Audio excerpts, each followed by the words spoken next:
카톡 읽고 답장이 없네. 이제 질린 걸까? 내가 부족해서 헤어진 걸까? 내가 사랑받을 자격이 있을까? 그 사람이 나를 정말 좋아하는 걸까? 연인이 다른 이성과 이야기하는 걸 보면 불안해서 견딜 수가 없어. 연애하면서 이런 생각 자주 하셨나요? 연애를 하다 보면 누구나 불안함을 느낄 수 있습니다. 하지만 자존감이 낮으면 이러한 감정들이 관계 전체를 지배해버립니다.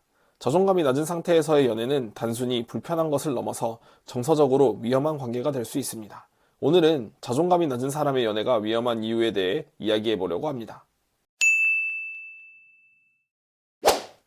안녕하세요. 여러분의 행복한 연애를 응원하는 러브메이커, 코치, 공간입니다. 연애는 행복하고 즐거운 경험이어야 하지만 낮은 자존감은 그 행복을 방해하는 가장 큰 장애물 중 하나입니다. 오늘은 자존감이 낮은 사람의 연애가 왜 위험한지에 대해서 이야기해 볼까 합니다. 자존감이 낮은 사람들의 연애가 위험한 첫 번째 이유, 검증 중독입니다. 끊임없는 검증 욕구와 그로 인한 감정 소모가 크다는 겁니다. 자존감이 낮으면 상대방의 모든 행동을 나에 대한 평가로 받아들이게 됩니다. 오늘 연락이 평소보다 적은데 나에게 실망한 걸까? 다른 사람과 웃으며 대화하는데 나보다 그 사람이 더 재미있나? 내가 충분히 매력적이지 않아서 언젠가 떠나게 되는 건 아닐까? 이렇게 상대의 행동 하나하나에 나를 평가하는 거죠. 이러한 평가는 이별이라는 불안을 만들게 합니다. 문제는 이러한 불안감이 일시적인 것이 아니라 끊임없이 파트너에게 내가 사랑받을 가치가 있는 사람이라는 확인을 요구하게 만든다는 점입니다. 확인받기 위해 문자를 계속 보내거나 상대방의 SNS를 염탐하거나 과도한 선물과 헌신으로 상대의 마음을 붙잡으려고 합니다. 이런 행동들은 에너지를 엄청나게 소모시킵니다. 항상 불안하고 항상 긴장하고 항상 더 잘해야 한다는 압박감에 시달리게 됩니다. 결국 이런 감정 소모는 번아웃으로 이어지고 연애가 즐거움이 아닌 스트레스의 원인이 되어버립니다. 또한 파트너 역시 끊임없는 확인과 안심시키기에 지치게 되면서 관계가 점점 소원해질 수 있습니다. 결국 이별하게 되는 거죠. 자존감이 낮은 사람의 연애가 위험한 두 번째 이유, 경계 붕괴입니다. 자존감이 낮으면 이 정도는 참아야지.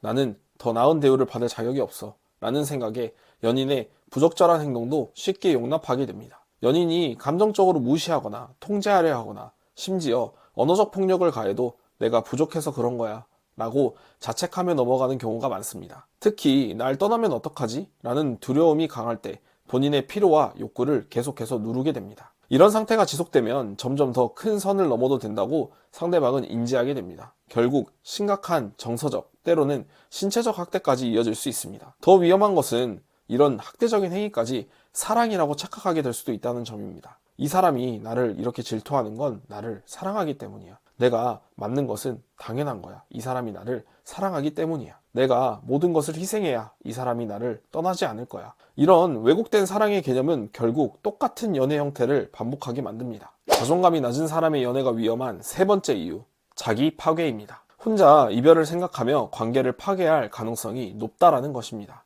어차피 이 사람도 날 떠날 거야 라는 생각이 강하면 무의식적으로 그 생각이 현실이 되도록 행동하게 됩니다.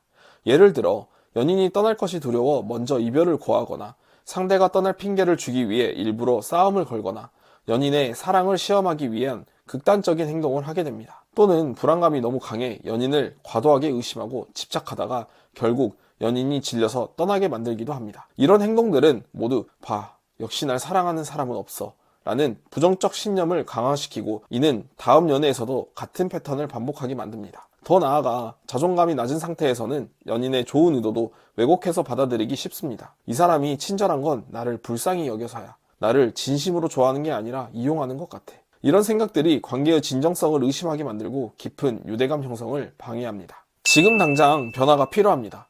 여러분 솔직히 돌아보세요. 이런 연애를 하고 계시진 않으신가요? 상대방의 문자를 기다리며 불안에 떨고 있진 않나요? 연인의 기분을 맞추기 위해 본인의 의견을 계속 숨기고 있진 않나요? 이번에도 실패하면 어쩌지? 라는 두려움에 시달리고 있진 않나요?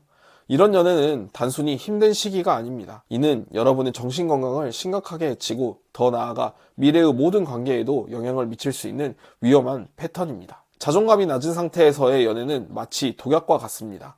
조금씩 마시다 보면 어느새 여러분의 영혼까지 갉아먹게 됩니다. 그렇기에 바로 지금 변화가 절대적으로 필요합니다. 희망이 있습니다. 자존감은 태어날 때부터 정해지는 것이 아니라 우리의 노력과 의식적인 선택으로 충분히 회복될 수 있습니다. 여러분은 사랑받을 자격이 있습니다. 지금 당장 변화를 시작하세요. 어떻게 해야 할지 잘 모르겠어요 하시는 분들은 아래 코칭 신청하셔서 저와 함께 해결해 나가시면 됩니다. 오늘 영상이 도움이 되셨다면 구독, 좋아요, 알림 설정까지 해주세요. 그럼 다음에 봐요.